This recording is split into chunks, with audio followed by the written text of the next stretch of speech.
Terus saja minta rezeki yang Allah. Baca doa yang diajarkan langsung oleh Nabi Yuna Muhammad sallallahu alaihi wasallam. Ente baca ya, kata Nabi, ya Allah bisalamnya, sungguh aku mohon kepadamu, aku bertawassul melalui pintu Nabi kami Nabi Muhammad sallallahu alaihi wasallam, Nabi pembawa kasih sayang. Wahai Rasulullah, wahai Nabi Muhammad, aku bertawassul melalui engkau kepada Tuhanku, kiranya Tuhan mewujudkan hajatku anu. Ya Allah, perkenankan syafaatmu pada Nabi Muhammad untuk diriku. Bahasa kampungnya singkat aja, ya Rasulullah tolongin aneh, gitu aja, yang gampang kan begitu ya, gitu. Biasanya nanya tuh bapak kita nih, ngapa ya Rasulullah tolongin saya? Emang Nabi yang ngajarin tawassul bid'ah. Waktu ngajarin Nabinya hidup-hidup, doanya depan Nabi, enggak di masjid, jauh dari Nabi. Nabi itu sayang sama kita,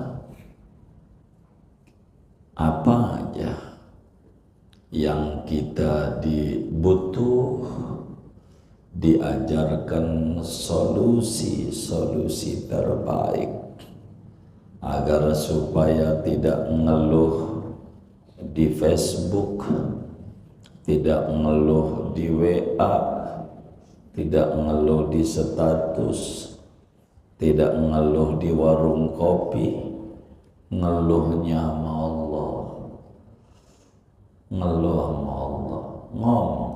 Assalamualaikum warahmatullahi wabarakatuh. Bismillahirrahmanirrahim. Kemudian kata Nabi, salatlah 2 rakaat salat hajat. Usolli sunnatal hajati raka'ataini lillahi ta'ala. Allahu akbar. Aku niat salat sunnah hajat 2 rakaat karena Allah Ta'ala.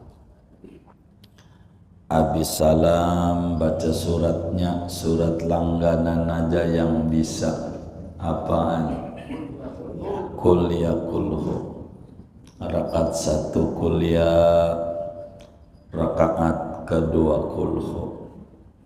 Sudah salam, biasa dia baca alhamdulillah, baca sholawat, lalu membaca doa hajat yang diajarkan langsung oleh Nabi Yuna Muhammad sallallahu alaihi wasallam. La ilaha illallah al-halimul karim, subhanallah rabbil arshil azim, alhamdulillahi rabbil alamin, as'aluka mujibati rahmatik wa azaima maghfiratik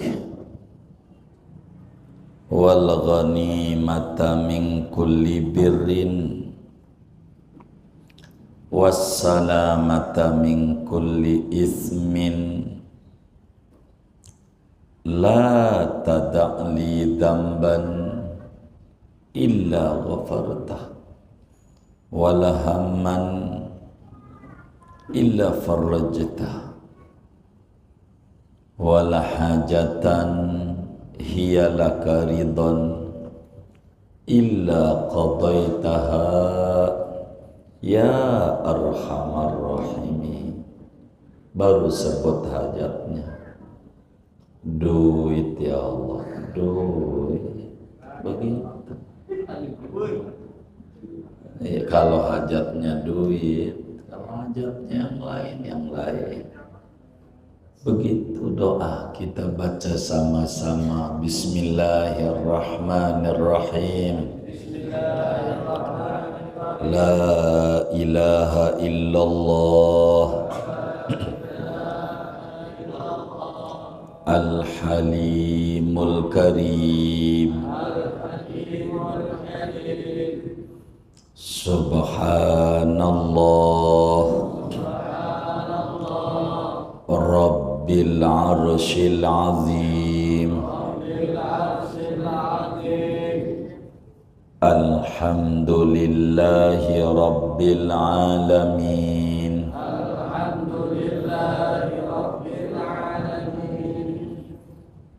As'aluka mujibati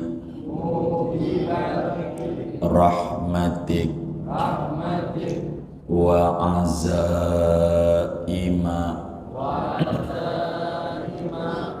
maghfiratik wal ghanimata min kulli birrin wassalamata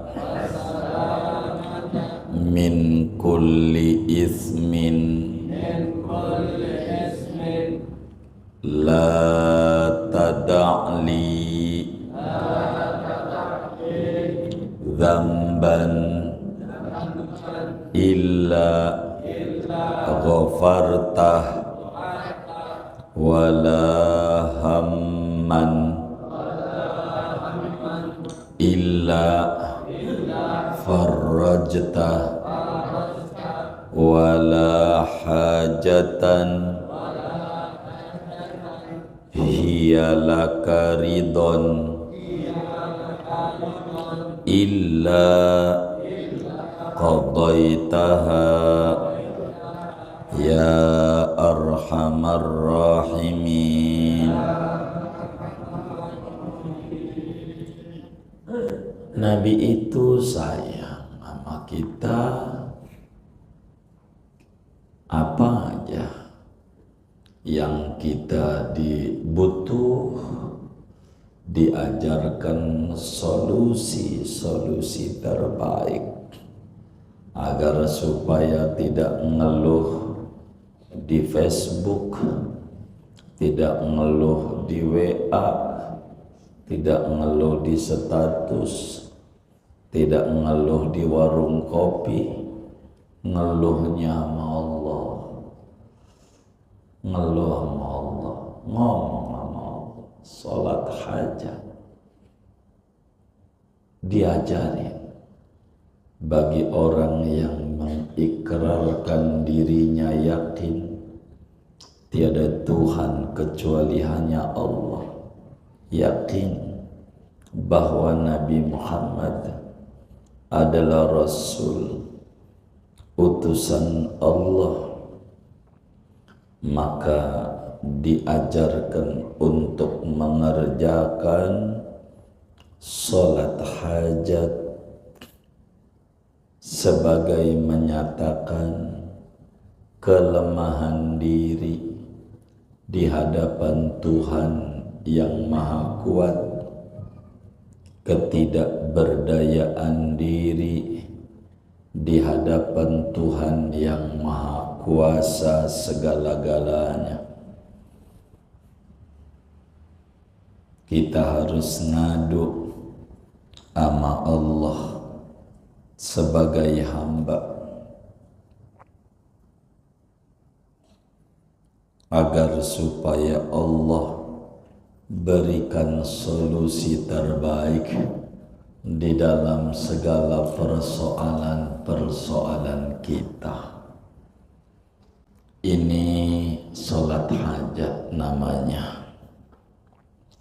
Saudara, sholat hajat tuh enggak satu sahabat doang yang diajarin, tapi banyak, ragamnya juga banyak ragamnya. Ada sahabat Nabi namanya Utsman bin Hunayf. Dia bilang, satu hari Rasulullah sallallahu alaihi wasallam didatangi oleh sahabatnya yang buta, enggak lihat, kata kita orang katarak, jadi matanya memelek tapi enggak kelihatan gitu. Ada juga yang kayak katarak sebetulnya bukan katarak. Itu perempuan bilang sama lakinya, bang, kayaknya saya harus ke dokter mata. Emang apa? Sebab setiap lihat dompetmu orang lihat apa-apa. Saya takut mata ini bermasalah.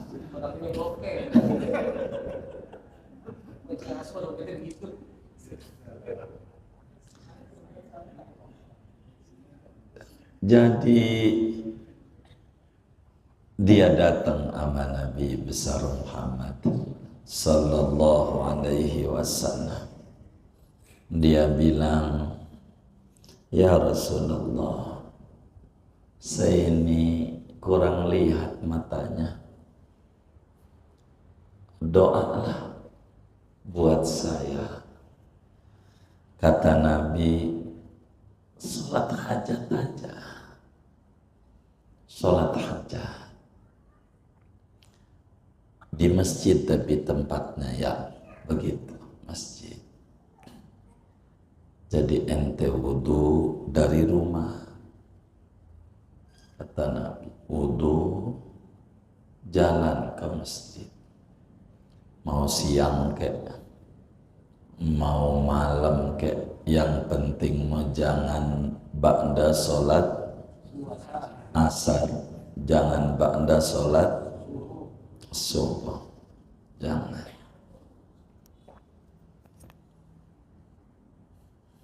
Ente sholat, udah sholat 2 rakaat hajat, udah suratnya surat langganan aja, kuliah kulu.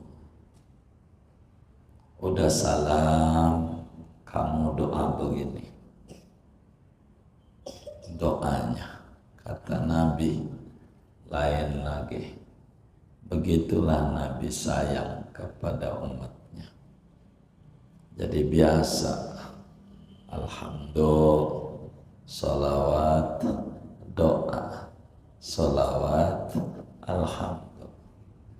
Doanya ente begini ya, sebut nama aneh, kata Nabi. Sebut, ini orang tua kita pernah nanya nih, begitu. Kata Nabi, doanya begini, kita baca sama-sama. Bismillahirrahmanirrahim. Allahumma inni as'aluka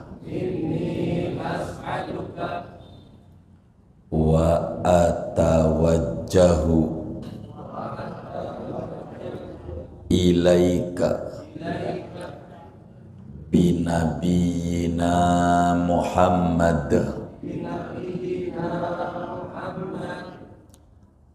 sallallahu alaihi wasallam Nabiyir Rahmah Ya Sayyidi Ya Rasulullah Inni atawajjahu bika ila Rabbi liyaqdiya hajati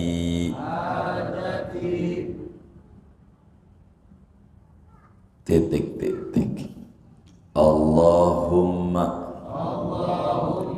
fashaffi'hu fiyya. Begitu ente baca ya, kata Nabi, ya Allah, salamnya, sungguh aku mohon kepadamu, aku bertawassul melalui pintu Nabi kami, Nabi Muhammad sallallahu alaihi wasallam, Nabi pembawa kasih sayang. Wahai Rasulullah, wahai Nabi Muhammad, aku bertawassul melalui engkau kepada Tuhanku, kiranya Tuhan mewujudkan hajatku anu. Ya Allah, perkenankan syafaatmu pada Nabi Muhammad untuk diriku. Bahasa kampungnya singkat aja, ya Rasulullah tolongin ane, gitu aja, yang gampang kan begitu ya. Gitu biasanya nanya tuh bapak kita nih, kenapa ya Rasulullah tolongin saya? Emang Nabi yang ngajarin tawassul bid'ah. Waktu ngajarin Nabinya hidup-hidup, doanya depan Nabi, enggak di masjid, jauh dari Nabi. Sesudah wafat Nabi meninggal dunia, yang dengerin Nabi ngajarin ini namanya Utsman bin Hunayf, sahabat Nabi, kiai gede. Setelah kurang lebih 20 tahun Nabi wafat, datang sama dia ngeluh ama Yai Utsman bin Hunayf, sahabat Nabi, aduh saya pengen ketemu presiden Utsman bin Affan, sulit banget, susah, bantuinlah, bilangin biar ketemu. Kata Utsman bin Hunayf, udah ente sholat hajat aja, Nabi dulu ngajarin sholatnya di masjid, wudhu di rumah, sholat hajatnya di masjid 2 rakaat. Habis sholat doanya begini, Allahumma inni as'aluka wa atawajjahu ilaika binabiyyina Muhammad sallallahu alaihi wasallam nabiyyir rahmah ya sayyidi ya Rasulullah, inni atawajjahu bika ila Rabbi liyaqdiya hajati, Allahumma fashaffi'hu fiyya. Baca aja, ente bilang aja, ya Rasulullah tolongin ana. Dikerjakanlah oleh sahabat ini. Akhirnya tidak berapa lama lagi ketemu sama Sayyidi Utsman bin Hunayf. Dia bilang ketemu, makasih Kiai, ente bilangin tuh Presiden Utsman. Akhirnya yang lama nih nggak bisa ketemu, jadi ketemu malah nih dipanggil duluan datang belakangan. Makasih atas dibilanginnya. Kata Utsman bin Hunayf, sejak aneh ketemu ente aneh nggak ketemu sama Sayyidina Utsman. Enggak. Emang itu sholat hajat. Biar kata Nabi udah di dalam bakat, lu begitu dah kalau punya perlu. Kerjain. Allah ijabah hajatnya, diajarin. Jadi muslim tuh datang sama kiai minta bimbingan dan arahan. Jangan datang sama dukun, dikata dia orang pinter, berarti dia orang goblok yang datang. Dia orang pinter. Dia datang sama dukun, dukunnya merem-merem. Kata dukunnya, ini masalahnya kamu ini ada yang benci, ada yang sentimen. Siapa itu? Siapa yang jelas? Mbah yang jelas. Merem lagi. Ini bukan orang jauh ini. Bukan orang jauh. Kata kita, mbah yang jelas. Siapa namanya tuh? Siapa mbah? Merem lagi mbah. Enggak perlu tahulah namanya, takut fitnah. Kata si mbah. Bagi duit aja sama si mbah. Bagi duit.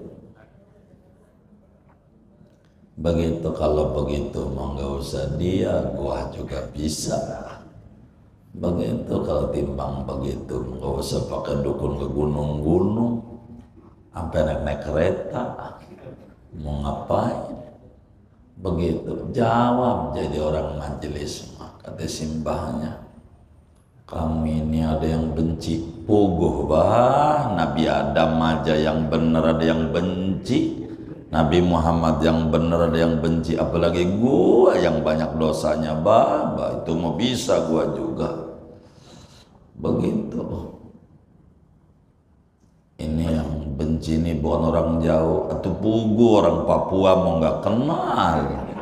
Begitu, itu orang Papua tahu kagak jalan kampung gua, tinggalnya jadi Papua. Begitu, yang gitu Manokwari mana tahu. Begitu, begitu, nggak ya begitu, ngadu sama Allah jadi muslim. Begitu, temu yang kagak. Ya datang, ada ono mbah, dia daun dilinting-linting, dia jadi duit 50.000. Rumahnya bagaimana reot, yang kayak begitu dipercaya. Rumahnya reot, kalau dia bisa mah lah bikin aja duit terus gitu. Beli dah tuh mobil Alphard 10, ngapain didongeng-dongengin kalau dia bisa begitu. Tapi benar daun bisa jadi duit. Ya Allah, nenek gue juga bisa. Pagi-pagi ambil tuh daun pisang, bawa pasar Bintaro, jadi duit. Timbang begitu doang aja dikagumi. Rasulullah muslim, Nabi ajarin, Nabi ajarin. Dan balik sama Rasulullah muslim. Bagaimana Nabi? Kalau kita punya hajat, balik aja. Gitu, balik aja. Balik aja. Kita minta aja hajat kita. Tapi ada yang benci, biarin. Yang benci biar pegel-pegel terus aja minta rezeki yang Allah. Gitu, entar kebeli lagi motor PCX putih, meriah. begitu. Ntar bilang apa ya, Fortuner hitam, begitu modar ya kan, begitu terus aja dikir aja, tangisi Allah. Hamba Allah tuh begitu, hamba Allah begitu. Jadi biarin, nggak perlu angkat tangan apa. Yang benci-benci itu biar pada mampus. Ya Rabbana, betapa kotornya tangan diangkat timbang buat begitu. Lihat aja di kebun, buah yang busuk mau jatuh sendiri, nggak usah didoa-doain. Yang jatuh-jatuh itu yang busuk-busuk, nggak perlu angkat tangan. Sayang amat tangan membuat angkatan Allah, minta rahmat, minta kasih sayang. Inilah Rasulullah, Nabi yang sayang sama umatnya. Tinggal kita mau minta apa enggak gitu. Minta tuh, ulangin begitu, ulangin sekali, ketuk pintu. Ya kayak pengemis, diketuk pintu depan enggak keluar, pintu samping. Ketuk pintu samping nggak keluar, pintu belakang gedor aja, lama-lama juga keluar.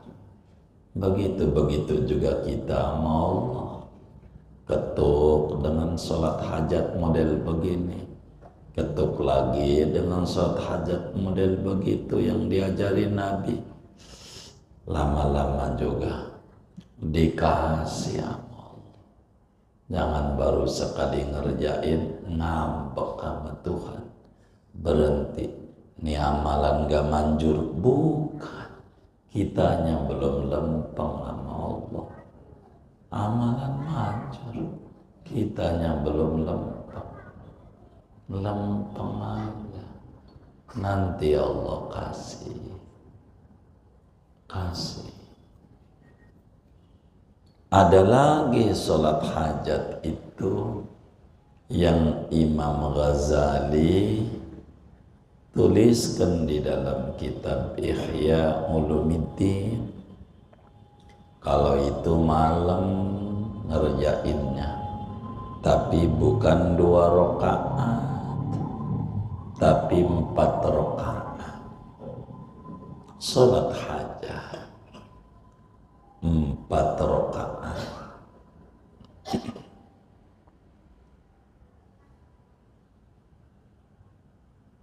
4 rakaat, 1 kali salam dengan 1 kali tasyahud. Jadi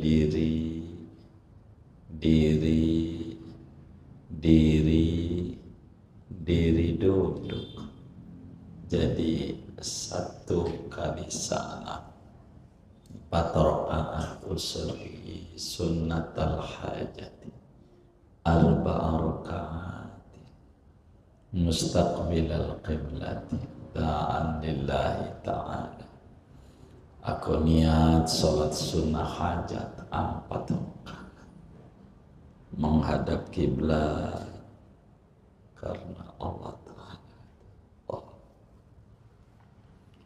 Habis baca Fatihah rakaat 1, baca surat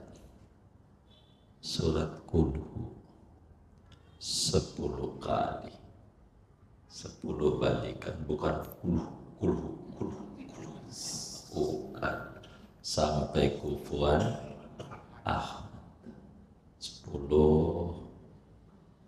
baru dah dia rukuk dan seterusnya. Rakaat 2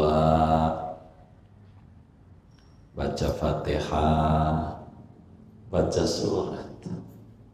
suratnya Qulhu lagi 20 kali.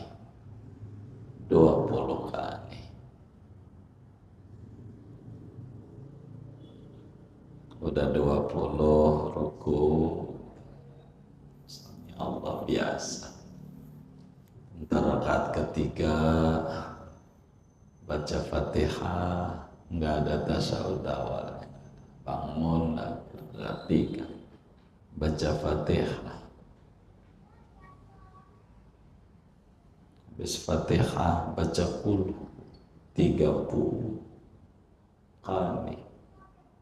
30. Dia ada 30 ruku, yang tidak dia sujud di rakaat keempat. Dia baca Fatihah lagi, baca qul 40 kali, baru ruku. Jumlahnya 100 qul, 100 baru dah nanti ruku saja yang tidak sujud biasa. Pas sudah akhir salam, nah doa sebisa dia tinggal disebut aja, nggak usah pakai basi-basi. Minta apa? Iya duit aja. Minta apa? Duit, ya duit aja udah. Begitu. Allahumma inni as'aluka bi annaka antallah alladzi la ilaha illa antal ahad as-samad alladzi lam yalid wa lam yulad wa lam yakul lahu kufuwan ahad. Baru dia minta, Tuhan, aku mohon kepadamu demi keagungan tiada Tuhan kecuali Engkau yang esa, tempat bergantung hajat hambanya, yang tidak beranak, tidak beranak, tidak ada yang setara dengannya. Aku minta anu, begitu. Jalani. Begitu, jalani. Dahsyat. Kalau dikerjakan, barokahnya banyak. Jadi Nabi itu sangat sayang kepada umat. Umatnya aja yang kurang mau mendekati Nabi Muhammad, kurang mau akrab diri dengan Nabi. Diajarin kita minta mau, minta, habis itu Anda ada hajat yang gak diijabah, jalanin itu 7 kali 7 malam, berarti paling dikit kerjain, udah barakah.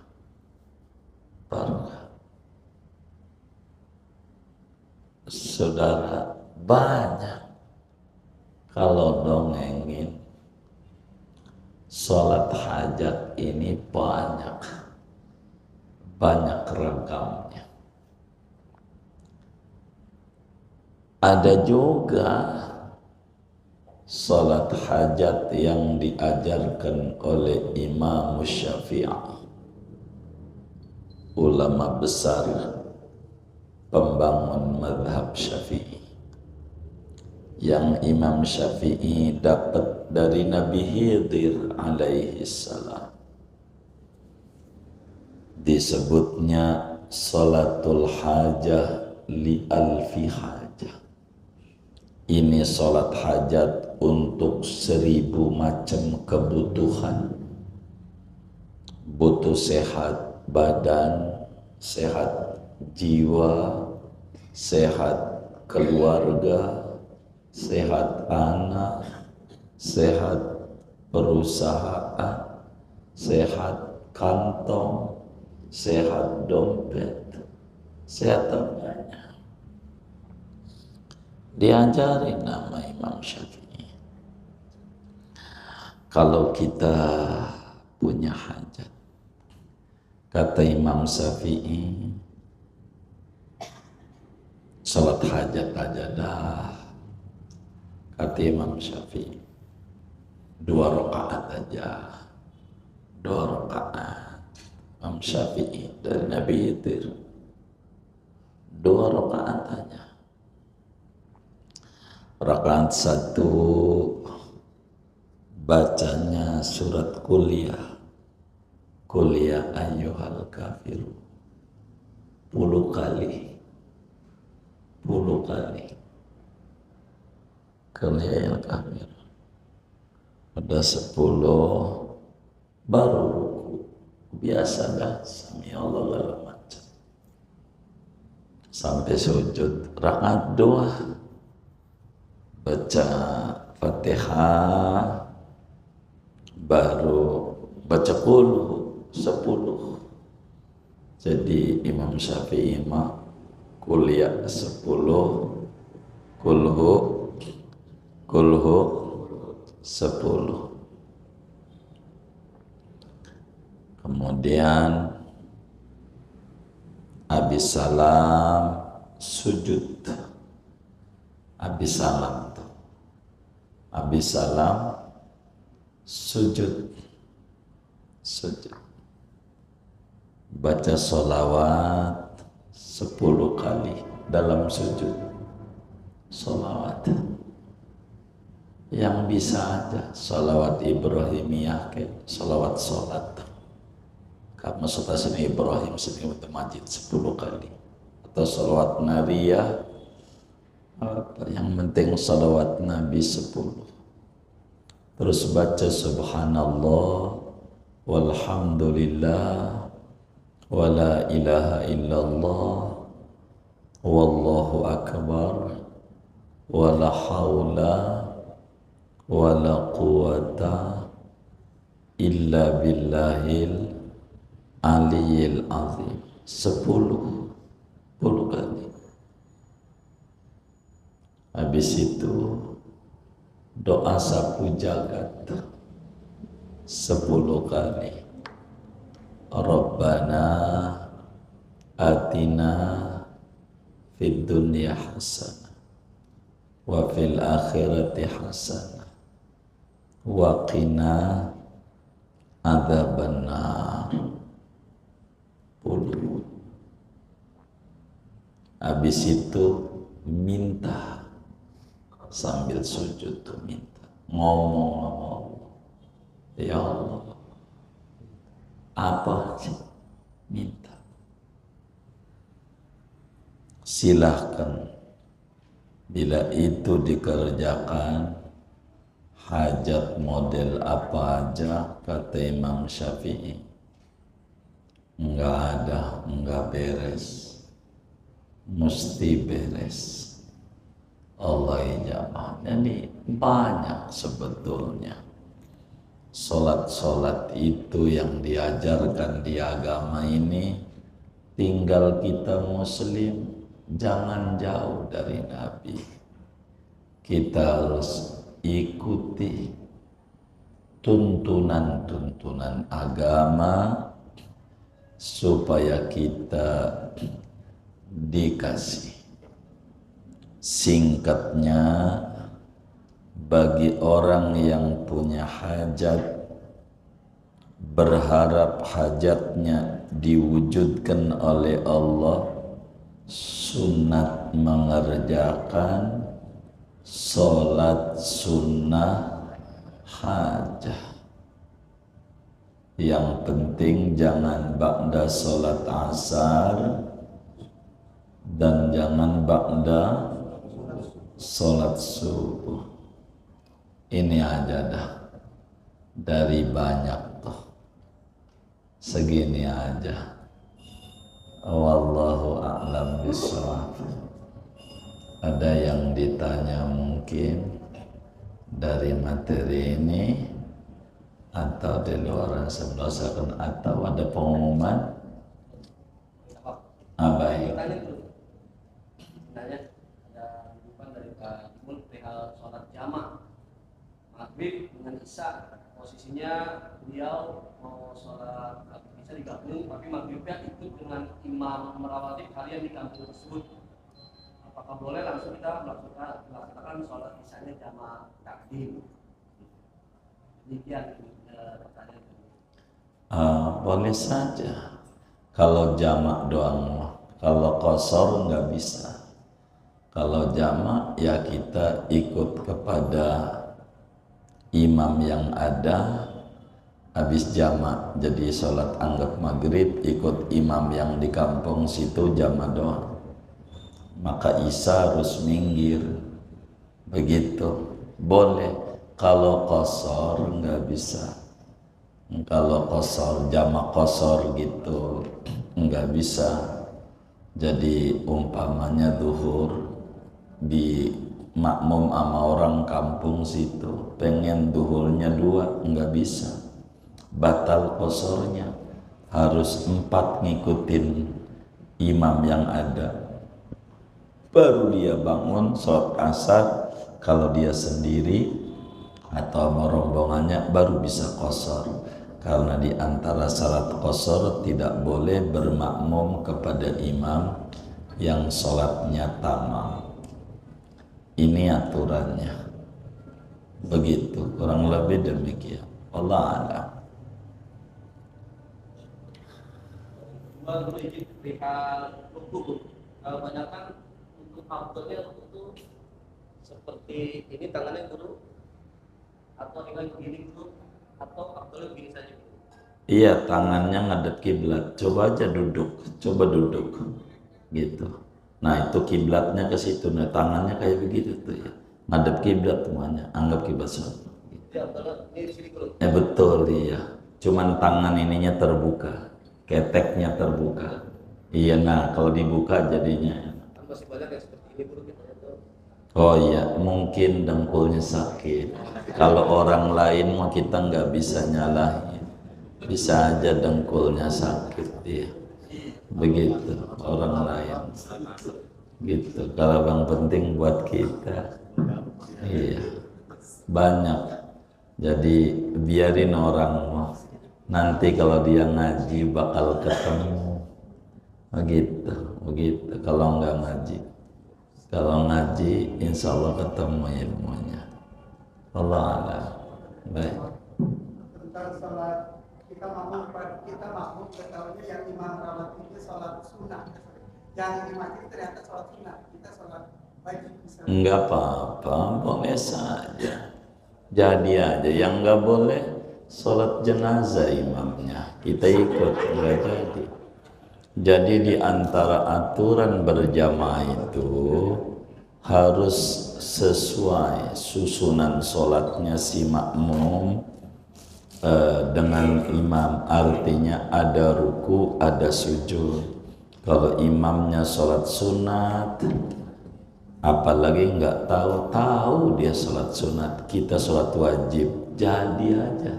Apatah lagi nggak tahu, nggak perlu si imam tuh tangannya begini-begini, nggak perlu. Iya, nggak usah. Saya sering mesti taufik. Saya sholat sunat, dipikir sholat wajib, dia makmum, ntar saya salam, dia dingin, saya makmum dia. Biasa itu.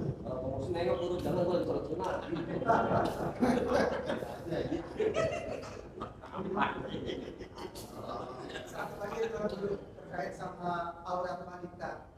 Kita menyaksikan wanita sholat tanpa mukena. Artinya dia pakai atau gini aja gitu. Yang penting harus dipahami oleh wanita adalah auratnya dia wajah yang terbuka sama 2 telapak tangan. Selebihnya kalau dia ditutup, teknisnya dia mau pakai celana ke, mau pakai mukna ke, yang penting ininya terbuka dan wajahnya terbuka, jadi aja. Yang penting kaki harus pakai kaos kaki, dia kan kelihatan kakinya kalau nggak pakai mukna. Yang penting dia harus pahami auratnya. Cuman kalau kita ngomentari orang Pak, sampai kiamat nggak bakal kelar Pak. Kalau ngomentari kesalahan orang, yang enak itu mengomentari kesalahan diri. Itu baru tuh cepet paham. Sebab kita akan ketemu kekurangan orangnya, sholatnya ini. Nah, nantinya kita ilmunya nggak nempel. Kalau kita ngomongin orang, kalau saya secara pribadi kurang mau. mengomentari itu karena repot. Setelah dijawab nggak disampein juga sama yang nanya, masih wanitanya itu kan kagak. Jadi hanya membongkar saja gitu. Iya betul. Jadi yang enak tuh kekurangan kita dalam ibadah, bagaimana biar kita sempurna. Inilah faedahnya ngaji. Pokoknya prinsip ngaji, makin banyak kita ngaji, makin banyak faham kekurangan kita di dalam ibadah. Tapi kalau makin banyak ngaji, banyak guru, makin banyak tahu kekurangan orang lain, aduh itu meniat ngajinya nggak lempeng. Nggak lempeng. Kita aja dirapihin, rapihin. Itu yang paling pokok di dalam kita ngaji. Insya Allah kalau begitu nempel. Oh begini, oh begini, oh begini. Itu kayak begitu. Sebab di masjid itu takbir bakal macem-macem. Begitu. Cara ruku macem, sujud segala macem. Yang penting napak pada ilmu. Itu yang paling pokok.